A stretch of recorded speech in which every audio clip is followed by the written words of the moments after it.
একটা অমানবিক কাজ করেছে। 1 লিটার পানির বোতল 30 টাকা, সেক্ষেত্রে 2 লিটার পানির বোতলের দাম আসে 60 টাকা, সেক্ষেত্রে যারা 300 টাকা করে 600 টাকা দাম নিয়েছে, এটা অনেক খারাপ কাজ হয়েছে। রাজধানীর উত্তরার দিয়াবাড়িতে মাইলস্টোন কলেজে যখন বিমান বিধ্বস্ত হয় তখন অভিযোগ উঠেছিল এখানে যখন যে দোকানগুলো রয়েছে সেই দোকানগুলোতে 2 লিটার পানির বোতলের দাম রাখা হয়েছিল 600 টাকা।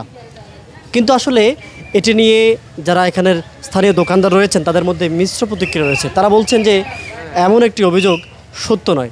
তবে এখানে যে দোকানটি রয়েছে দোকানের একজন মালিক যিনি যার নাম মিরাজ, তার সঙ্গে আমরা কথা বলতে চাই যে এখানে এই যে দোকানটি রয়েছে যখন এখানে উদ্ধার অভিযান চলছিল, যখন পানির খুব প্রয়োজন ছিল, তখন আসলে এই দোকানদাররা কী করছিলেন এবং তখন পানির আসলে দাম, তারা পানির সংকট কীভাবে কাটিয়েছেন সেটি আজকে আমরা জানার চেষ্টা করব আপনার কাছ থেকে। এই ঘটনার প্রেক্ষিতে আমি বলতে চাই যে অভিযোগটা কতটুকু সত্য সেটা আমি জানি না, বা এটা তদন্ত করা হোক।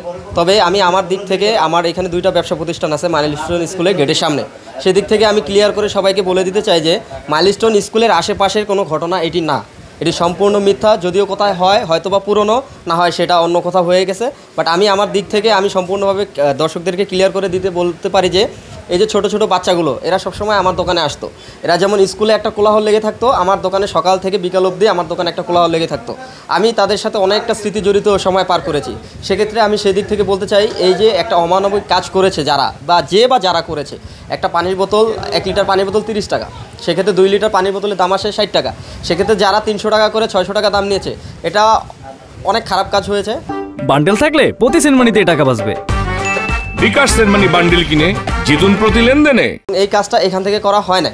আমাদের যখন বিস্ফোরণটি ঘটে বিমানের, তখন আমাদের দোকানগুলো সম্পূর্ণ অফ ছিল এবং আমার মালিক অর্থাৎ আমার ভাই, আমার ভাতিজা এখানে পড়াশোনা করতো। আমরা ওদেরকে খোঁজার জন্য তাৎক্ষণিকভাবে আমরা আমাদের দোকানগুলো অফ করে আমরা সেখানে উদ্ধার কাজে সবার সাথে যুক্ত হয়েছিলাম। হ্যাঁ, আমরা দোকান অফ করে আমাদের যেদিন ঘটনাটি ঘটেছে সোমবার 21 তারিখে, সেদিন আমাদের সারাটা দিন ঘটনা ঘটার পর থেকে সারা রাত একদম পরদিন অবধি আমাদের দোকান সম্পূর্ণভাবে বন্ধ ছিল।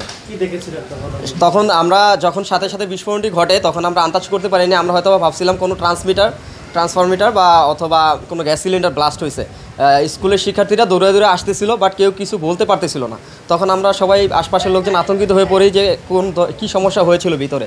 তখন তাৎক্ষণিকভাবে আমরা দোকানটা অফ করে সাথে সাথে ভিতরে গিয়ে দেখি যে একটা বিমান ক্র্যাশ করছে এবং ক্র্যাশ করার সাথে সাথে হয়তো বা 1 মিনিটও সময় নেয়, তার আগেই বিমানটা আগুন ধরে গেছে এবং পুরো ভবনে আগুনটা ছড়ায় যেতেছে ধীরে ধীরে। তখন সবাই সেনাবাহিনী দ্রুততার সাথে চলে আসে, উদ্ধারকর্মী চলে আসে, ফায়ার সার্ভিস চলে এসে সবাই তাদেরকে উদ্ধার করার জন্য ব্যস্ত ছিল। এখন বিমান বাহিনী যে প্রশিক্ষণ বিমান, সেটা জনবসতি এলাকা কখনোই উড্ডয়ন করতে পারে না। এটা সম্পূর্ণভাবে বেআইনি একটা কাজ হয়েছে, বা জনবসতি এলাকাতে এই বিমান কখনোই প্রশিক্ষণ নেওয়াটা উচিত হয় না। আর ভবিষ্যতেও যাতে এই ধরনের ঘটনা যাতে কখনো না ঘটে সেজন্য আমরা সংশ্লিষ্ট বিমান কর্তৃপক্ষকে দৃষ্টি আকর্ষণ করছি যাতে এই ধরনের ঘটনা যাতে বাংলাদেশ ইতিহাসে কোনোদিনও আর দেখতে না হয় আমাদের।